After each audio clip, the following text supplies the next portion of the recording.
नमस्कार दोस्तों, पहलवान गुरुदिन ग्रुप ऑफ कॉलेज के यूट्यूब चैनल पर आपका स्वागत है।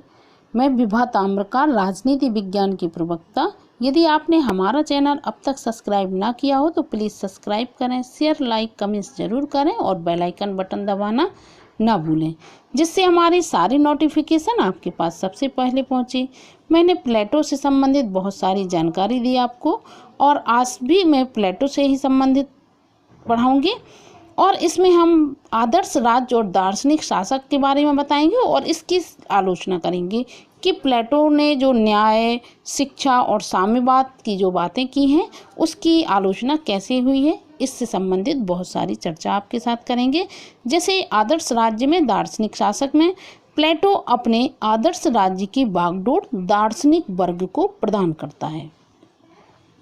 क्या करता है? वो पूरी आदर्श राज्य की नींव किस पे रख देता है? दार्शनिक वर्ग पर। दार्शनिक शासक सर्वाधिक शिक्षित, सुसंस्कृत, साहसी, आत्मसंयमी, ज्ञानी और निर्लोभी होते हैं।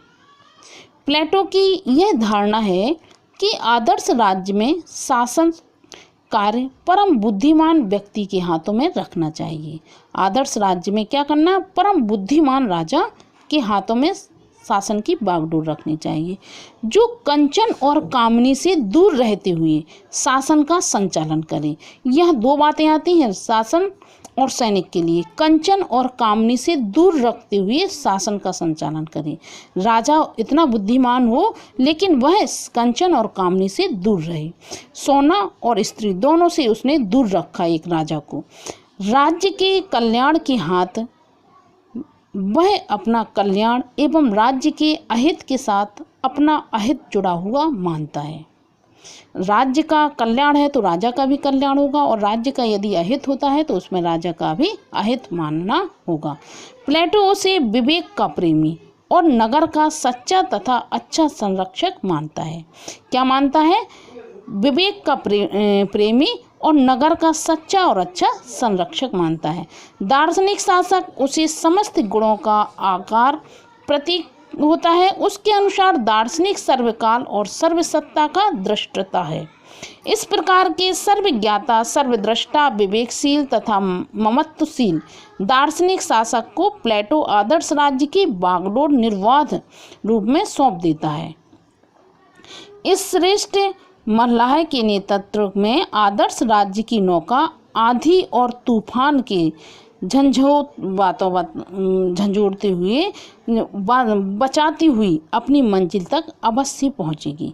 वह कहता है इस श्रेष्ठ मल्लाह के नेतृत्व में, इस ऐसे श्रेष्ठ राजा के हाथों में यदि हम नौका छोड़ दें तो वह आंधी तूफान को झंझोरते हुए, बचती हुई, निकलती हुई अपनी मंजिल तक अवश्य पहुंच जाएगी, यदि ऐसा शासक विवेकशील होता है तो।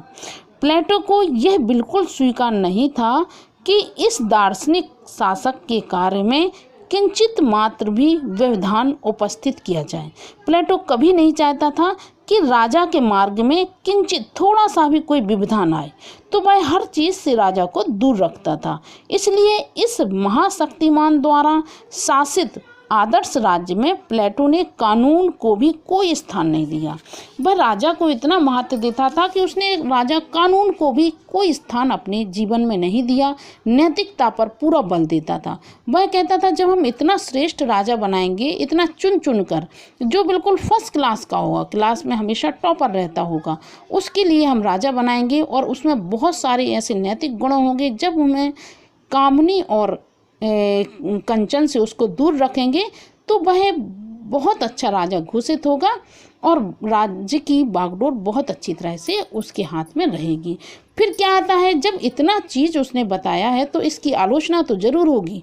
तो अब हम पढ़ाते हैं इसकी आलोचना या इस पूरे सार का मूल्यांकन।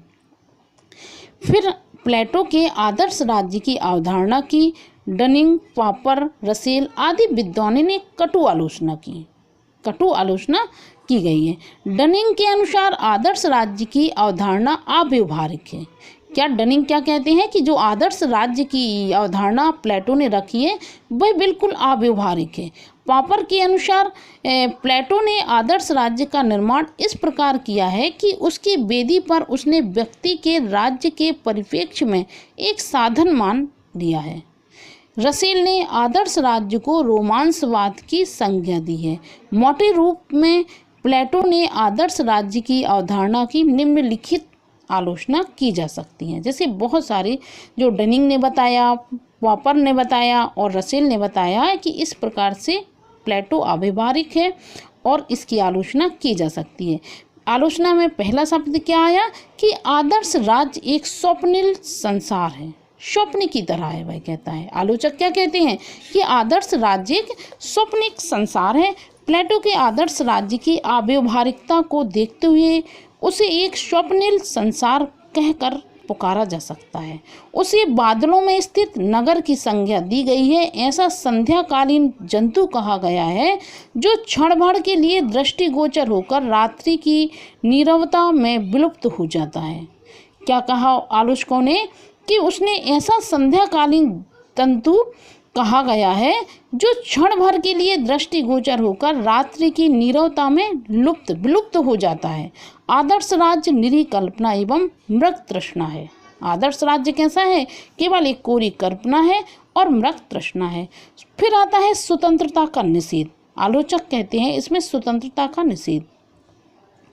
प्लेटो का आदर्श राज्य व्यक्तियों को आवश्यक स्वतंत्रता प्रदान नहीं करता है। वह इतना नियंत्रणकारी है कि इसमें व्यक्तियों की सभी प्रवृत्तियों का विकास संभव नहीं हो सकता है। प्लेटो का आदर्श राज्य एक सर्वाधिकारवादी राज्य है और वह अपने स्वभाव से ही मानवीय स्वतंत्रता के हित में नहीं हो सकता है। व्यक्ति स्वतंत्रता चाहता है और स्वतंत्रता में वह ज़्यादा तरक्की कर सकता है और प्लेटो स्वतंत्रता पर निषेध लगाता है, तो उसकी आलोचना की जाती है। फिर वह कहता है कि उत्पादन वर्ग की नितांत उपेक्षा। आलोचक क्या कहते हैं कि प्लेटोवादी आदर्श राज्य की आलोचना का एक प्रमुख आधार यह भी है कि इसमें उत्पादन वर्ग की नितांत उपेक्षा की गई है। वह अन्य दोनों वर्ग के समान इसके लिए ना तो विशेष शिक्षा की व्यवस्था करता है और ना ही सामाजिक ढांचे में उनको महत्वपूर्ण स्थिति प्रदान करता है। उत्पादन वर्ग की यह सोचनीय उपेक्षा राज्य के अस्तित्व को ही नष्ट करने वाली है। वह उत्पादन वर्ग को कोई चीज़ ही नहीं देना चाहता था। अब ऐसा नहीं है कि उत्पादक का बच्चा शासक नहीं बन सकता है, जबकि वह उत्पादन को कोई भी फैसिलिटी देना नहीं चाहता था। तो इसमें उत्पादन वर्ग की उसने नितांत उपेक्षा की है। प्लेटो इस बात को स्वीकार करता है कि निम्न वर्ग में उत्पादन व्यक्तियों को अपनी योग्यता के आधार पर उच्च वर्ग में सम्मिलित होने का अधिकार मिलना चाहिए, लेकिन प्लेटो इस कार्य को संभव बनाने हेतु उत्पादन वर्ग के लिए समुचित शिक्षा सुविधाओं की व्यवस्था नहीं करता है। फिर आता है शासक वर्ग की निरंकुश सत्ता। प्लेटो के आदर्श राज्य में कानूनों और नियमों का पूर्ण अभाव है। क्या है? कानूनों और नियमों का वह पूर्ण अभाव करता है। कानून और नियम तो उसने रखा ही नहीं है अपने आदर्श राज्य में, और इसमें दार्शनिकों को निरंकुश सत्ता सौंप दी जाती है। इसमें क्या होता है, एक दिन दार्शनिक जो राजा हैं वह निरंकुश हो जाएंगे। जब उन्हें पूर्ण सत्ता दे दी जाती है, उन्हीं की पूरी शासन की सत्ता बागडोर उन्हें ही दे दी जाती है, तो आलोचक कहते हैं एक दिन वह निरंकुश हो जाएंगे, जिसे किसी भी प्रकार उचित नहीं समझा, जिसको किसी भी प्रकार से उचित नहीं समझा जा सकता है। इन व्यक्तियों को शिक्षा द्वारा चाहे कितना भी विवेकशील और वीर गति क्यों न बना दिया जाए, तो अनियंत्रित शक्ति पा जाने पर मानवीय स्वभाव के अनुसार इसमें दोष आ जाना नितांत स्वाभाविक है। तो वह कहता है विवेकशील व्यक्ति कितना विवेकशील ना हो, लेकिन कितना भी विवेकशील हो, अगर उसमें अनियंत्रित शक्ति आ जाए, पा जाए, उसको सब कुछ भगवान ही मानने लगे, तो एक दिन वह भ्रष्ट हो जाएगा और उसमें दोष उत्पन्न हो जाएगा। स्वाभाविक है उसमें दोष आ जाना। इसी आधार पर बार्कन ने प्लेटो के आदर्श राज्य को प्रबुद्ध निरंकुशवाद की संज्ञा दी है। प्रबुद्ध और निरंकुशवाद की संज्ञा दी है। फिर आता है कानून की उपेक्षा। आदर्श राज्य में कानूनों को कोई स्थान न देकर भी प्लेटो ने बड़ी भूल की है। आगे चलकर लॉज में कानून की अनिवार्यता को उसने स्वयं स्वीकार किया।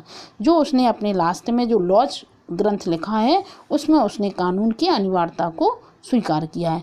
कानून की संपूर्ण उपेक्षा के कारण ही प्लेटो का आदर्श राज्य की अत्यंत कठोर आलोचना करके उसके काल को से लेकर अब तक होती रही। उस काल से अब तक उसने जब कानून नहीं रखा तो उस काल से अब तक इसकी आलोचना होती रही है, क्योंकि कानून से व्यक्ति डरता है। उसके शिष्य अरस्तु ने घोषणा की है कि कानून इच्छाओं से अप्रभावित विवेक है तथा महानतम विवेक संपन्न शासक भी कानून की अवहेलना नहीं कर सकता है। फिर उसने कार्यात्मक विशेषीकरण की पद्धति को अनुचित बताया। प्लेटो के आदर्श राज्य का एक मुख्य आधार कार्यात्मक विशेषीकरण की पद्धति या न्याय है। कार्यात्मक विशेषीकरण की पद्धति या न्याय के आधार पर मानवीय व्यक्तित्व का एक विशेष पक्ष ही विकसित हो जाता है। अतः हम यह कह सकते हैं कि प्लेटोवादी आदर्श राज्य में मानवीय व्यक्तित्व के सभी पक्षों के विकास की संभावना नहीं है। उसने शासक और सैनिक के विकास पर ज़्यादा महत्व दिया है। फिर आता है व्यक्ति और राज्य की समानताओं को अत्यधिक महत्व। अपने आदर्श राज्य में प्लेटो ने व्यक्ति और राज्य में जिस बड़ी मात्रा में समानता के दर्शन किए हैं, उस मात्रा में व्यक्ति एवं राज्यों की समानता वास्तव में नहीं होती है। इसी समानता को तथ्य मानकर प्लेटो ने मानव प्रकृति के 3 तत्व विवेक, उत्साह और क्षुधा के आधार पर राजनीतिक समुदाय का निर्माण करने वाले लोगों को बड़ी कठोरता के साथ 3 भागों में बांट दिया है। फिर आता है शासक के लिए आवश्यक तत्वों की उपेक्षा। प्लेटो ने आदर्श राज्य में शासन के लिए आवश्यक अनेक तत्वों की घोर उपेक्षा की है। उसके द्वारा कानूनों, सरकारी पदाधिकारियों को दंड देने की व्यवस्था का कोई वर्णन नहीं किया गया। इन तत्वों की उचित व्यवस्था के बिना एक आदर्श राज्य का कार्य संचालन कठिन ही प्रतीत होता है।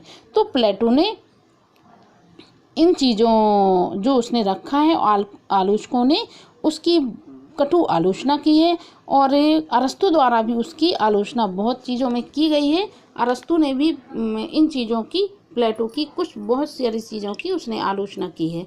तो आशा करती हूँ दोस्तों कि आलोचना के माध्यम से आपको प्लेटो बहुत अच्छी तरह से समझ में आ गया होगा।